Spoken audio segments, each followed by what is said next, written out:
seluruhnya sepakat mengusung Prabowo Subianto sebagai calon presiden Koalisi Indonesia Maju untuk 2024-2029 dan Saudara Gibran Rakabuming Raka sebagai calon wakil presiden dari Koalisi Indonesia Maju.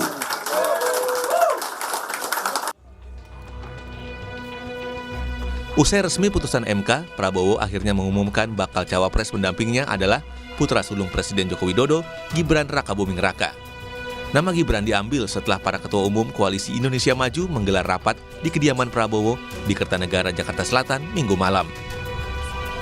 Presiden Jokowi bahkan sebelumnya menegaskan sebagai orang tua hanya mendoakan anaknya tanpa mencampuri keputusan apapun yang diambil Gibran. Orang tua itu hanya tugasnya mendoakan dan tapi keputusan semuanya karena Bapak setuju nggak, Pak? Karena sudah dewasa ya. Jangan terlalu mencampuri urusan yang sudah Bapak setuju nggak kalau Gibran? Anak-anak kita. Bapak setuju nggak, Pak, kalau Gibran? Setuju nggak kalau Gibran? Orang tua itu hanya mendoakan dan merestui. Sebagai kader PDI Perjuangan, Gibran didapuk menjadi juru kampanye nasional untuk kandidat Baca-Pres-Bacawa-Pres PDIP, Ganjar Pranowo Mahfud MD.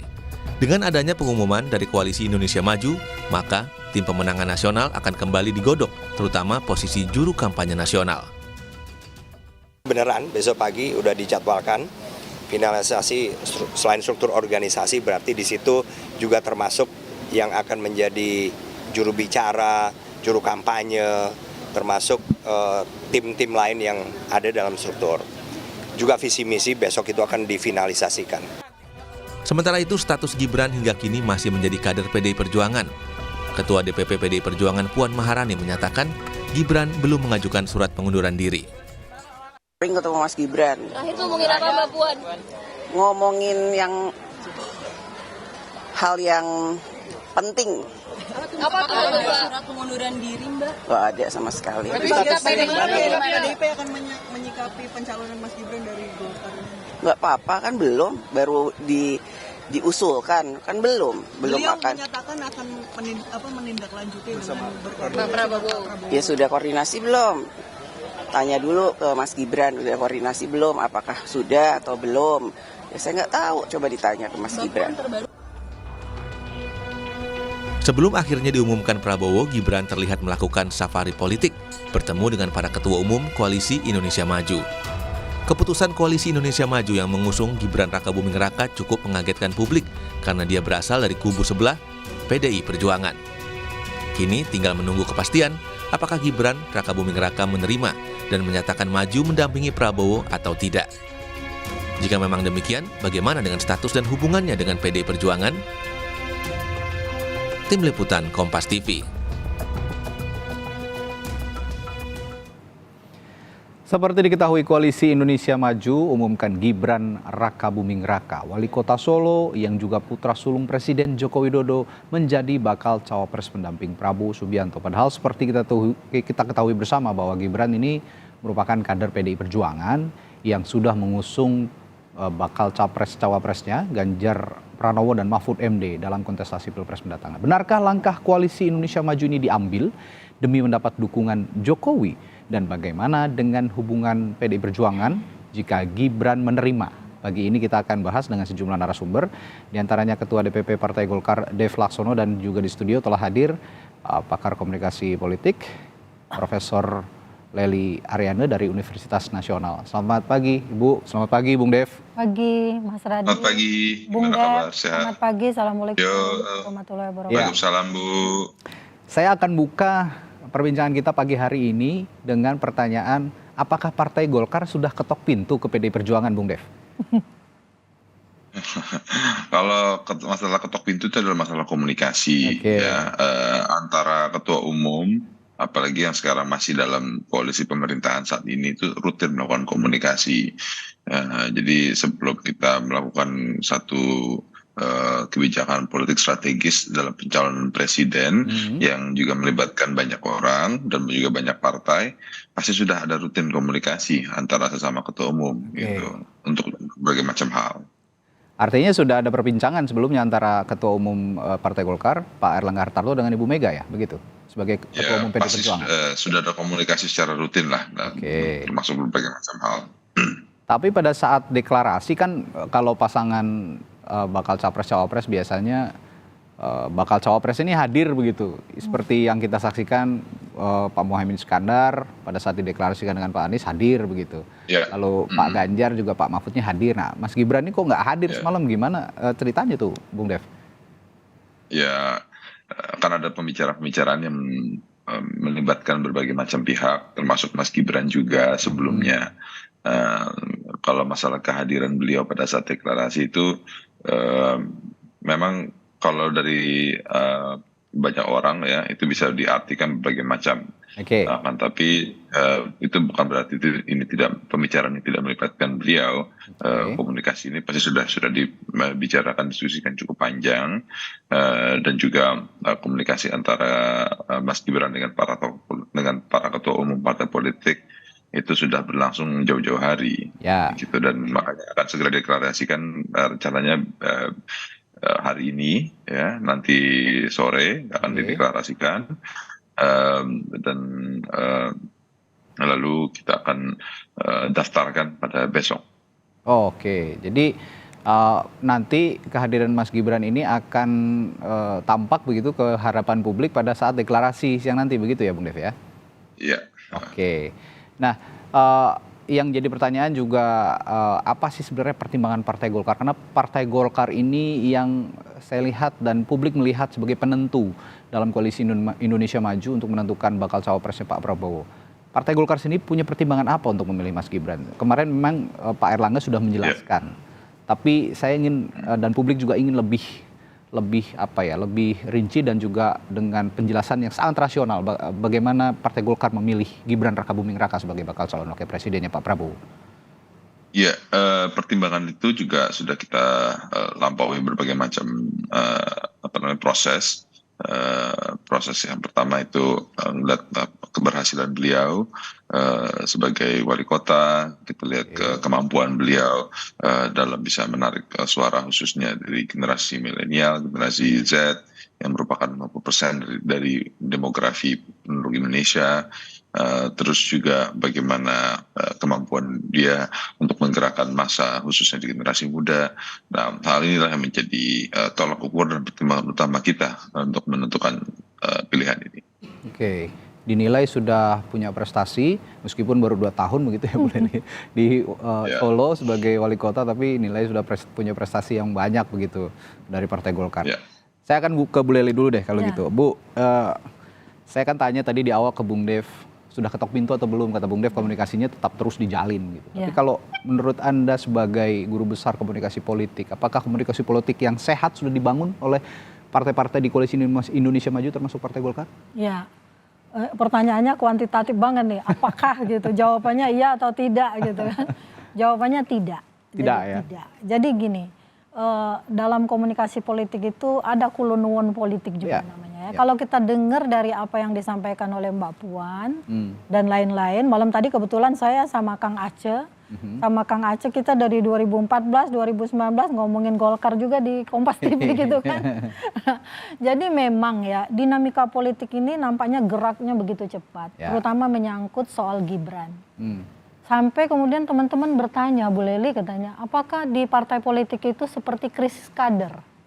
Saya kira sebenarnya enggak, apalagi Golkar sebagai partai yang sudah malang melintang di dunia persilatan politik ya. 32 tahun berkuasa, kadernya begitu banyak, termasuk Mas Dep ini ketua umumnya sendiri, dan terakhir kita seperti melihat sosok Ridwan Kamil yang akan dimajukan gitu. Sebab kalau dibicara soal pengalaman politik sebagai wali kota, Ridwan Kamil lebih berpengalaman gitu kan. Jelas. Ketua umum juga sebagai organisatoris yang juga membangun Partai Golkar barangkali dianggap, termasuk bapaknya Mas Dep gitu kan, adalah tokoh-tokoh yang begitu potensial untuk muncul ke permukaan. Tapi kemudian orang seperti melihat kenapa partai politik ini seperti kehilangan kader gitu. Seperti krisis kader. Kenapa tidak mau mengangkat kadernya yang meretrokrasi, yang dari bawah berdarah-darah membangun partainya. Kalau tadi dijelaskan karena bisa mendekati anak muda, yang sosok lain juga bisa mendekati anak muda. Kita udah melihat semua tuh, semua klausul itu. oh ternyata Gibran. Nah, kenapa Gibran? Ya karena Gibran ada relasi patron klien dengan Pak Jokowi. Ya. Pak Jokowi kenapa approving levelnya adalah lebih dari 82%. Nah ini dinamika yang dilihat memang karena setiap yang ingin maju pasti ingin menang. Jadi kita melihatnya dari dua sisi nih. Dua-duanya kita akomodasi untuk menguatkan asumsi politik mereka. Artinya itu juga realistis bagi mereka karena partai politik itu kalau ingin maju, ya itu membentuk partai politik pun ingin merebut dan mempertahankan kekuasaan. Artinya apapun bisa mereka lakukan, termasuk lintas partai, silang saling dalam politik. Ini dinamika yang biasa juga terjadi. Jadi akomodasi terhadap Gibran, saya pikir itu lebih pada karena dia adalah putranya Pak Jokowi yang dianggap punya kompetisi lebih luas ketimbang yang lain-lain karena di belakangnya ada Pak Jokowi. Tentu mesin partai nggak bisa kita abaikan. Golkar juga pasti akan mati-matian bergerak bersama partai-partai koalisi lainnya. Indonesia Maju itu Mas Radi. Yang penting sekarang ini alasan itu harus dikemukakan kepada para pencinta Golkar yang sebagai suara nomor 2 loh di parlemen, suara terbesar nomor 2. Jadi penjelasan itu di lapisan bawah karena murid-murid saya, mahasiswa saya juga banyak juga adalah anak muda Golkar gitu kan. Artinya ini perlu penjelasan yang lebih fair lah. Gitu. Oke, nah ini yang tadi saya tanyakan juga ke Bung Dev. Bagaimana Partai Golkar menjelaskan kepada publik yang lebih rasional. Saya tangkap tadi pembicaraan dari Prof. Lely adalah yang rasional adalah Partai Golkar memilih Gibran Rakabuming Raka karena ada relasi patron klien dengan Pak Jokowi yang saat ini juga masih punya tingkat keterpilihan yang sangat tinggi. Nah ini akan ditransformasikan kepada Gibran Rakabuming Raka ketimbang Partai Golkar berbicara bahwa Gibran ini sudah punya prestasi atau sudah punya karena ternyata kader Golkar yang lain lebih banyak itu, yang lebih berprestasi juga kan kalau lihat dari dinamika itu. Dan yang kedua ini masuk juga pada konsep etika komunikasi politik, bukan etika politik saja tapi etika komunikasi politik. Jadi kulonwon politik yang kita maksudkan biasanya kan ada petata petiti lebih dulu, berpantun dulu untuk masuk melodinya kepada partai utama dari di mana orang itu. Saya pikir PDIP sebagai partai politik yang dianggap punya banyak kader juga gitu kan, pasti bahagia jika kader-kadernya dilirik oleh partai banyak lain. Tinggal bagaimana kulonwon politik yang dilakukan itu kalau melihat dari apa yang dinyatakan Mbak Puan mengatakan belum ada tuh untuk ini pernyataan dia mundur atau tidak belum ada katanya kan. Jadi kita harus mempertemukan juga nih pernyataan dari banyak elit politik karena mereka adalah modeling. Modeling Mas Dev ini adalah modeling, tokoh Pak Prabowo adalah modeling, Mbak Puan juga adalah modeling. Yang semua tingkah laku politiknya, narasi politiknya, verbal maupun non verbal itu akan menjadi contoh bagi orang di luar ya, bagi mereka yang memperhatikan bagaimana elit ini mempertontonkan pertunjukan politiknya di panggung politik depan maupun belakang. Itu intinya. Nah, sayang sekali pagi hari ini kita belum bisa menghadirkan PDI Perjuangan begitu Bu.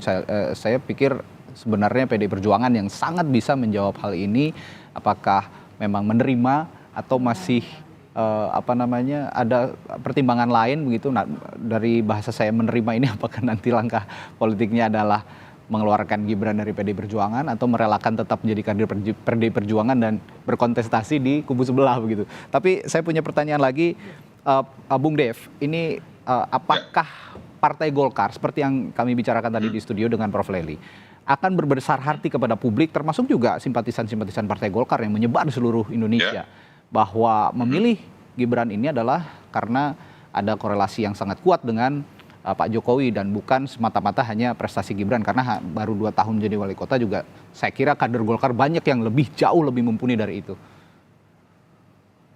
Ya pandangan itu tentu tidak bisa dilepaskan ya, apalagi dengan isu yang disebar tentang dinasti politik segala macam. Akan tapi ya dapat saya sampaikan bahwa pemilihan kami terhadap Gibran itu tidak semata-mata hanya melihat beliau itu adalah putranya presiden. Kalau itu bagi saya atau bagi kami itu hanya ya karena beliau lahir dari keluarganya presiden. Jadi kita belum melihat kemampuan dan kepiawaian beliau dalam memimpin suatu roda pemerintahan sehingga bisa mensupport dan juga memiliki ide-ide dan konsep-konsep terbaru untuk bagaimana mengoptimalkan semua daya juang yang dia miliki untuk tercapai tujuannya, yaitu untuk mensejahterakan masyarakat secara umum. Begitu. Ya, lalu kalau pertanyaannya, kalau dia dianggap mempunyai ide dan konsep terbaru, apakah Mas Gibran sudah presentasi di hadapan Golkar? Jadi muncul pertanyaan itu loh. Boleh dijawab, Bu Dev. Nah, masalah itu kan komunikasi antara Mas Gibran dengan Ketua Umum dan juga elit Partai Golkar yang merupakan representasi Partai Golkar, karena dan mereka lah yang menyampaikan, pimpinan partai yang menyampaikan kepada kader Partai Golkar, ya baik secara tingkat nasional ataupun tingkat daerah, untuk mengapa kita mengambil pilihan politik seperti ini. Oke. Iya. Saya punya pertanyaan spesifik juga, Bung Dev, sebagai Anda sebagai kader Partai Golkar. Yang menguat juga sebelumnya namanya kan ada Pak Erick Thohir di Koalisi Indonesia Maju untuk dijadikan bakal cawapres. Kenapa nggak Pak Erick aja sih gitu loh? Banyak pertanyaan publik yang akhirnya menjurus ke sana. Kenapa nggak Pak Erick aja sih gitu? Ya, itu ada pandangan-pandangan kita, dan kita kan semuanya kan dibahas di tataran para ketua umum Kim ya, dan itu kita sepakati, para ketua umum itu sudah menyepakati bahwa yang terbaik saat ini untuk pasangan dengan Pak Prabowo adalah Mas Gibran. Oke. Ya. Tolong ukur terbaik itu bagaimana, Bung Dev? Ya. Yang terbaik dari yang terbaik itu, karena Pak Erick juga, wow, siapa yang tidak tahu begitu kan, Pak Erick Thohir misalnya, atau Pak Sandiaga Uno, Bung Ridwan Kamil sebagai kader Partai Golkar yang luar biasa, punya banyak prestasi. Atau Bu Hovifah sekalian. Atau Bu Hovifah sekalian. Supaya tidak banyak pertanyaan gitu kan. Nandingin NU yang sebelah. Titipan masyarakat loh Bung Dev. Kan Bu Hovifah juga sebagai representasi Nahdlatul Ulama yang juga sangat ingin direbut oleh Pak Prabowo suaranya di Pilpres nanti. Gimana Anda menjelaskan ini? Ya, banyak pertimbangan yang tadi saya sampaikan lah ya. Ada hal-hal yang bisa saya sampaikan sekarang, ada hal yang memang belum terlebih dahulu. Strategi ya Bung Dev ya. Kita ini bagian dari strategi. Mas Radi, Bung Dev, silakan, kita merasakan ini karena kalau berdasarkan hasil survei gitu kan, Mas Gibran ini kan diurutkan ke-8 ya untuk hasil survei elektabilitasnya itu 1. Dan tertinggi itu kemarin dilakukan simulasi oleh berbagai lembaga survei yang kredibel. Kalau saya lihat kredibel karena 30 tahunan juga saya melihat bagaimana perkembangan lembaga survei. Artinya ternyata ketika disandingkan sama Erick Thohir itu elektabilitasnya lebih tinggi. Tapi Mas Gibran juga ketika dicoba disimulasikan jadi tinggi juga gitu kan. Nah tapi ada yang lebih tinggi maksudnya. Nah soal prestasi ini yang tidak bisa dijelaskan secara gampang sama anak-anak muda. Sebab mereka kritis dan rasional karena mereka kritis. Mereka bilang Ridwan Kamil itu kader Golkar, prestasinya wali kota dan gubernur. Dan ingat ini bukan sesuatu yang gampang untuk dijelaskan, terutama di kelas-kelas politik dan kelas-kelas komunikasi politik ya, karena mereka adalah calon pemilih muda. Pemilih milenial, pemilih Gen Z yang kita perhitungkan akan menyusur suaranya Mas Gibran. Tapi ingat kalau lembaga survei itu sebenarnya yang didekati oleh lembaga survei itu kan yang proaktif adalah lembaganya Mas Radi.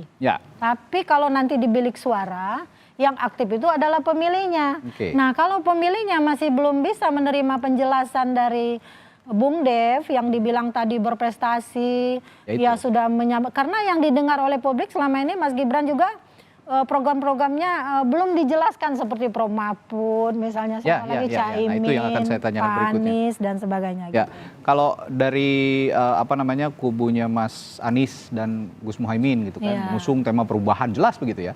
Dan Pak Ganjar juga dan Prof Mahfud ini reformasi hukum dan supremasi hukum tetap ditegakkan. Bahkan gitu ya. visi misi sudah dibawa ke KPU. Nah ini untuk Pak Prabowo dan Mas Gibran agendanya keberlanjutan, tapi keberlanjutan yang bagaimana saya akan tanyakan nanti ke Bung Dev. Apa penjelasan yang paling rasional, program visi misi yang paling rasional akan dijelaskan oleh Prabowo Gibran nanti di Pilpres 2024 setelah jeda di Sapa Indonesia Pagi. Tetaplah bersama kami. Membicarakan pilihannya Pak Prabowo yang jatuh ke Mas Gibran Rakabuming Raka. Pagi hari ini masih ada Ketua DPP Partai Golkar Dev Laksono dan Prof Lely Ariana dari Universitas Nasional. Saya tadi sebelum jeda menanyakan ke Bung Dev. Bung, tadi kalau pasangan-pasangan lain gitu, Anies Muhaimin dengan agenda perubahan, dan rinci sudah ada beberapa visi misi bocoran yang sudah diungkapkan kepada publik, lalu juga Ganjar Mahfud yang menegakkan supremasi hukum, memberantas korupsi dan lain-lain begitu ya. Ini sudah terperinci begitu. Kalau dari Pak Prabowo kan memang mengusung keberlanjutan, tapi keberlanjutan seperti apa? Apa hanya keberlanjutan keluarganya Pak Jokowi di Pilpres nanti untuk menjadi pemimpin di 2024, Bung Dev? Ya, yang pasti bukan itu lah ya. Iya. Ini kan kita kan sebuah negara demokrasi yang berdasarkan hukum. Nah, gini, keberlanjutan yang dimaksud oleh Pak Prabowo itu memang ya tentu berkaitan dengan pemerintahan Presiden Jokowi hari ini, karena masih banyak program-programnya yang belum sepenuhnya selesai, yang masih butuh penyelesaian dan juga penyempurnaan dan perbaikan ke depannya. Dan itulah yang kita usung ke depan untuk bisa merampungkan semua program-program tersebut hingga dampak efeknya itu bisa terasa secara jangka panjangnya dan juga kebermanfaatannya juga terasa ke seluruh masyarakat dan juga untuk menaikkan posisi Indonesia di dunia global. Nah, program-program seperti pembangunan apakah itu food estate kah, atau apakah itu kedaulatan energi, kedaulatan konektivitas internet, terus juga peningkatan kualitas pendidikan, hal itu semua saling berkaitan, dan itu yang semua sudah dirintis oleh pemerintahan ini selama 10 tahun, dan juga adalah keberlanjutan juga akan program-program yang telah dirintis oleh pemerintahan sebelumnya, dan ini akan terus kita selesaikan sehingga rampung dan juga sempurna ke depannya. Oke. Kalau ngomong program visi misi, kita juga tidak bisa terlepas dari pertarungan politik ya. Pertarungan politik pemilu dan Pilpres ini sangat kuat gitu Bung Dev di Pulau Jawa. Kalau kita lihat di Jawa Barat, di Jawa Tengah apalagi, lalu juga di Jawa Timur. Kalau berbicara Mas Gibran kan ini tokoh Jawa Tengah ya. Beliau ini wali kota Solo, yang juga tokoh dari kota Solo gitu. Nah, dari representasi Mas Gibran, kalau Pak Prabowo saya yakin unggul di Jawa Barat. Jawa Tengah dan Jawa Timur ini yang jadi pertarungan luar biasa nanti untuk Pilpres. Strategi dari Partai Golkar mengusung Mas Gibran, apakah memang ingin mengoptimalkan suara di Jawa Tengah dan juga mungkin sebagian di Jawa Timur, tapi hal yang paling ingin dicapai dari dari Mas Gibran dari pertarungan di Pilpres nanti di Pulau Jawa? Ya, tentunya kita berharap aura dan juga karisma daripada Mas Gibran itu benar-benar terasa ya, radiasinya itu bergejolak sampai dengan seluruh Indonesia. Kenapa kita kan tidak bisa hanya melihat provinsi per provinsi, wilayah per wilayah, karena untuk kita bisa memenangkan Indonesia ini harus mendapatkan dukungan suara dari seluruh rakyat Indonesia. Ya, memang ada basis-basis tertentu yang sulit untuk kita bisa menangkan. Nah, tapi terus kita optimalkan dengan lebih memperkuat jaringan-jaringan, baik jaringan partai politik ataupun juga relawan-relawan yang sudah terbentuk dan sudah berjalan bekerja se-Indonesia. Ya, Prof. Eli, Jawa Tengah kan pertarungannya cukup kuat karena Mas Ganjar tokoh Jawa Tengah, sekarang Mas Gibran Jawa Tengah, PDIP juga Jawa Tengah ini jadi kandang banteng ya, jadi kandangnya PDIP. Mampu nggak sih nanti Mas Gibran ini menyaingi suara Mas Ganjar di Jawa Tengah dan juga mungkin sebagian suaranya Mas Anies juga di Jawa Tengah gitu? Ya, realitas politik yang ada itu memang menunjukkan Jawa Tengah itu adalah kandang banteng. Ya. Jadi kandang banteng artinya bukan kandangnya Mas Ganjar, bukan kandangnya Pak Jokowi, bukan kandangnya Gibran, gitu kan? Artinya mesin politik nih benar-benar. Mesin politik benar-benar ini media komunikasi politiknya adalah organisasi. Kan? Nah, artinya apa? Dulu ini kita bisa melihat ya hitung-hitungannya. Ketika Ganjar mau maju, waktu itu suaranya baru 6%. Ini teman-teman dari Jawa Tengah ini langsung mengirim hasil survei mereka, penelitian mereka kepada saya. Kan itu nilai elektabilitasnya Ganjar hanya 6%. Tapi kemudian PDIP bergerak langsung naik 60%. Berarti kan 10 kali lipat. Nah, 10 kali lipat. Demikian juga dengan Pak Jokowi. Jadi komposisi kemenangan legislatif di PDIP itu di Jawa Tengah, yang nomor 1 juga di Jawa Tengah, itu diikutin oleh kemenangan Pak Jokowi. Artinya memang sampai detik ini hasil survei Litbang Kompas bulan Mei, termasuk responden yang mengaku nadlin sekalipun dari berbagai wilayah di Indonesia ini, yang 61,7% menurut hasil Litbang Kompas, itu 22,8% memilih PDIP. Nah artinya dalam kelompok marginal yang seperti apapun, PDIP itu ingin disinkronkan dengan Mas Ganjar kah, Pak Jokowi kah, atau Gibran kah, tetap orang mengkonotasikan Jawa Tengah itu sebagai banteng. Kandangnya banteng. Jadi bukan kandang ketiga tokoh ini gitu kan. Artinya kalau memang jadi Mas Gibran nanti, mesin organisasi memang harus masih bekerja. Kita percaya pada Golkar ya. Karena saya pernah berpikir gini, Golkar itu 32 tahun berkuasa kemudian turun dicaci maki, hasilnya tetap nomor 2 Jadi kepercayaan publik tetap tinggi loh. Berbeda dengan Demokrat, 2014 ketika turun ke nomor 4, 2019 turun lagi ke nomor 7 kan. Artinya mesin partai, organisasinya terutama Golkar dan Gerindra juga cukup tinggi. Barangkali justru yang menggerakkan itu adalah mesin partai nantinya, bukan Gibrannya sendiri. Kita senang nih anak-anak muda menjadi powerful dalam berbagai segmentasinya, baik pemerintah maupun usaha. Kita menyaksikan bagaimana anak muda sukses sehingga bisa jadi menteri, Mas Nadiem misalnya ya, dengan startupnya, artis-artis juga semuanya muda-muda sukses. Tapi kalau soal kepemimpinan pada level negara, nah itu memang masih banyak pertanyaan dan saya juga belum mampu menjelaskan secara tuntas, meskipun saya belajar ilmu ini menjadi dosen selama 33 tahun ya. Belum bisa itu saya jelaskan secara tuntas. Ini pakai teori apa ya? Apa pakai teori komoditas petisisme, meminjam teorinya ekonomi, jadi tentang siapa memilih siapa, menggunakan apa, yang dijual apa misalnya. Apakah ini momennya untuk menjelaskan teori itu? Barangkali saya akan melakukan penelitian kalau Gibran jadi dideklarasi. Nah ini makanya yang tadi bilang secara rasional dari berbagai teori politik begitu ya. Ini mau masuk yang mana teorinya, ini masih membingungkan begitu ya untuk menjelaskan. Tapi memang apakah boleh? Ya boleh. Ya memang jadi boleh. Disiapkan boleh gitu kan. Tapi kan teori yang rasional teori itu kekuasaan tadi kan, ya itu yang belum bisa dijelaskan. Tapi saya punya pertanyaan begini, Prof. Lely, kita ngomongin PDI Perjuangan. PDI Perjuangan ini kalau kita lihat akhir-akhir ini menanggapi Mas Gibran yang katakanlah dicolong begitu ya sama kubu sebelah gitu ya. Jadi bakal calon wakil presidennya Pak Prabowo itu begitu tenang begitu. Saya lihat memang statementnya juga tidak terbawa emosi, tidak frontal gitu. Nah, apakah ini juga akan jadi justru titik balik dan bagi PDI Perjuangan dan juga justru akan mendegradasi keterpilihannya Pak Prabowo dan Gibran malah nanti? Ya, saya lihat dua-duanya tenang sebenarnya, baik PDIP maupun Mas Gibran. Karena positioning mereka itu ya masih dalam satu partai. Jadi mereka juga harus menjaga marwah partai politik mereka itu sendiri kan. Berbeda halnya ketika misalnya sudah ada keputusan bahwa Mas Gibran mundur dari PDIP atau tidak mundur. Tapi PDIP memberikan keikhlasan, keriduan, silakan, ini kan kader kami bangga malah kader kami dipergunakan oleh partai lain yang mungkin kekurangan kader gitu kan. Jadi sarkasme politiknya kan seperti itu ya.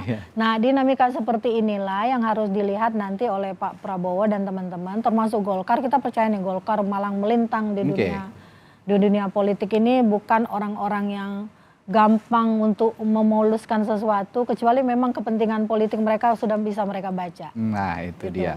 Nah ngomong-ngomongin kepentingan politiknya nanti Bung Dev, ngomong-ngomong Mas Gibran ini akan dijadikan kader AMNI katanya, betul ya? Ya itu masih diskusi. Saya belum tahu persisnya seperti apa. Kita lihat proses sejauh mana. Tapi sambutannya Mas Gibran sendiri untuk kan memang ada pembicaraan ke arah sana gitu dari kemarin dari Partai Golkar. Sambutannya sejauh ini bagaimana untuk Partai Golkar? Ya beliau sangat welcome terhadap Partai Golkar dan sangat apresiasi akan move politik dan juga dukungan yang disampaikan kepada beliau. Dan ya, selanjutnya gimana kita lihat perkembangannya lah dalam beberapa hari ke depan. Kalau PDI Perjuangannya nggak ngelepas gimana Bung Dev? Kira-kira nanti Partai Golkar akan melangkah ke depan? pinjem pakai aja. Misalnya nih Ini PDI bukan Perjuangan lahan soalnya, kalau lahan bisa sepertinya. ternyata Tapi ini kan orang ya. Bu Mega tidak bisa karena Mas Gibran ini kader PDI Perjuangan, bahkan ayahnya pun kader PDI Perjuangan. Nah, Partai Golkar gimana tuh kalau begitu? Ya, Orang Ya, Kaisang aja udah ya kalau gitu panjang lagi itu mesti ditanya langsung kepada Nah, ketua ini umumnya. berarti pembicaraannya pimpinan dan pimpinan gitu ya. Ya, Bu- gitu Bu Dev, nggak bisa level saya yang jawab. Gitu. Ya nanti Bung Dep kehilangan kata-kata dia. iya kata-kata. Pinter Bu Leli namanya juga pakarnya udah tahu. Karena ya begitu karena memang kalau memang ini saya yakin ya sejak semalam saya perhatikan PDI Perjuangan belum ada statement yang lebih eksplisit gitu soal Iya. Gibran ini Iya. diusung oleh Pak Prabowo dan Partai Golkar juga dan Koalisi Indonesia Maju. Saya Tapi menduga restu Pak Jokowi udah muncul ya. ya harusnya sudah muncul. Nah, saya menduga PDI Perjuangan ini sedang juga menyusun strategi apa yang harus dilakukan supaya nanti ke depannya ini juga tidak tidak menjadi bumerang tersendiri buat PDI Perjuangan gitu. Nah, saya ingin tanyakan soal PDI Perjuangan begini Prof. Leli. Kemarin ini kan banyak narasi yang mengatakan bahwa Pak Presiden Jokowi bahkan sempat dibilang petugas partai gitu ya. Lalu juga Pak Ganjar juga banyak dibilang petugas partai. Nah, apakah narasi-narasi seperti ini yang akhirnya membuat Pak Jokowi dan keluarganya juga sudah tidak usah di PDIP saja, Iya. gitu. Keluar saja dari PDIP, kita bukan petugas partai tapi kita juga punya sikap sendiri di luar Iya. partai. Sebenarnya narasi petugas partai itu jauh sebelum Pak Jokowi menjadi presiden. Tapi waktu itu tidak dipermasalahkan karena era media sosialnya belum begitu terbuka ya. Oke. Kemudian ketika semua orang bisa menjadi wartawan gitu, apapun yang dinyatakan oleh Bu Mega dan organisasinya PDIP itu kan dengan mudah bisa tersebar. Lalu kemudian orang mendeskripsikan, mengasosiasikan pernyataan itu dengan simbol-simbol figur yang kemudian dianggap ini sudah dipilih oleh rakyat kok Anda anggap sebagai petugas partai juga. Oke. Nah, ini yang tidak boleh dilupakan. Golkar pun, Demokrat pun, atau partai lain manapun, misalnya ketika ada kadernya yang menjadi petinggi, termasuk presiden, gubernur, wali kota, kan dia tetap menganggap itu kadernya. Oke. Jadi petugas partai itu ada simbol yang digunakan secara internal sebenarnya. Dan itu tidak apa-apa, tapi ketika dia terbang keluar gitu kan, muncullah argumentasi politik yang menyasar seolah-olah diperbudak lah segala macam itu Disetir lebih gitu ya. disitir dan sebagainya, diatur kacung lah segala. Tapi kan realitasnya Pak Jokowi melakukan itu Ya. enggak, saya kira dia tidak mengutamakan PDIP. Saya lihat menteri-menterinya coba lihat berapa Ya. banyak yang dari PDIP dibandingkan partai lain. Betul. Bahkan ketika 2014 kita ngomong di sini nih sama 2014 ketika Pak Jokowi terpilih jadi presiden, waktu itu kan ada Indonesia Hebat sama Koalisi Indonesia Hebat sama Koalisi Merah Putih waktu Ya. itu. Golkar adalah bagian dari Koalisi Merah Putih. Padahal berdasarkan undang-undang susunan dan kedudukan DPR MPR, seharusnya yang menjadi ketua DPR waktu itu adalah PDIP sebagai peraih suara terbanyak. Tapi serta-merta teman-teman yang mengepung PDIP ketika mengusung Jokowi ini menganggap masih ingat itu. ini presidennya udah Pak Jokowi yang kepilih. Sekarang kita rebut nih DPR. Sehingga yang jadi siapa waktu itu? Setia Novanto kan dari Golkar, lalu wakilnya Gerindra, PAN dan PKS dan seterusnya. Ini dinamika politik yang bisa dibaca karena memang politik itu by design loh. By design. Bukan by accident. Tapi nanti bisa jadi accident kalau salah. Oke. Oke, menarik sekali untuk kita tunggu juga langkah selanjutnya apa dari Partai Golkar. Tapi saya punya pertanyaan terakhir, Bung Dev, nanti benar dideklarasikan hari ini ya, berarti ya, jam berapa itu kira-kira? Jam 2 ya Bung Dep? Benar jam 2? Gelora ya? Kita lihat, saya juga belum memegang, soalnya saya lagi di dapil jadi saya nggak Oke. tahu. Tapi yang jelas hari ini ya. Caranya hari ini deklarasi. Hari ini deklarasi siang hari begitu ya. Nanti tempatnya juga akan menyusul. Sudah ada tempatnya, Bung Dev? Informasinya di mana? Informasi terakhir kalau nggak salah sih di JCC ya. JCC, oke. Harusnya Ya, Bung terus pendaftaran. Dep mendampingi Mas Gibran loh, sama-sama anak muda gitu. berpegangan Ada banyak tangan kok, gitu. ada banyak yang dampingi lah. Biar nanti dibimbing sama Prof. Leli langsung.